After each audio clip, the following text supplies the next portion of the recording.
Hello guys, magandang araw po sa inyo. Meron po tayong i-demong voucher system under po sa Wi-Fi 5 Soft. Ang system na ito ay pwede ka pong bumili ng cashless, no? Or tinatawag nating online payment. Pero ang kagandahan guys ay kahit wala kang internet ay pwede ka makabili. Pwede po to sa Paymaya or GCash or kahit anong e-wallet po. Pwede po siya. So madali lang guys. Ito lang po yung gagawin, no, sa Wi-Fi 5 Soft. Doon po sa pinakababa meron po yung voucher system. So ayan po yung ating rates. So example po ay bibili po tayo ng 10 peso. Pagkatapos po ay ilagay po natin yung ating GCash number. So sa example natin ay GCash po ang ating gagamitin. Pagkatapos niyan ay buy now. Take note po ha, wala po tayong internet dito. Antayin lang po natin mag-load yan. Nag-load na po siya. About po sa full tutorial nito ay i-upload ko siguro next week or sa magka-time po tayo.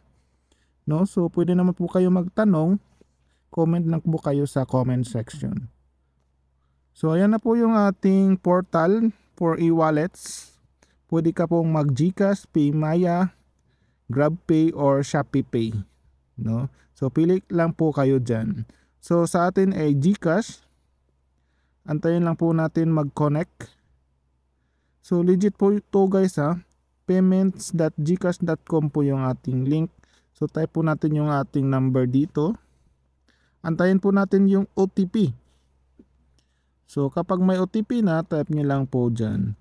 So madali lang naman kung gumagamit ka po ng GCash. Ay easy lang po to sa inyo. Tapos login to pay with GCash tayo. So ayan na po guys, no, yung ating babayaran 10 peso. So meron akong 303.85. So pay na tayo guys. Okay, so proceed po tayo. Alright, so tapos na tayo magbayad guys, no. Magre-redirect po to after 3 seconds. So ayan na po yung ating voucher code. So yung system na ginagamit po natin is KLCIS. Shout out po sa may-ari ng ating system. So kapihin lang po natin yung code na yan. Kasi magre-redirect po yan pagkatapos ng 10 seconds ata. Or pindutin nyo lang yung 10.0.0.1. So ayan na. So type po natin dito yung ating code na binili. Okay, login po tayo.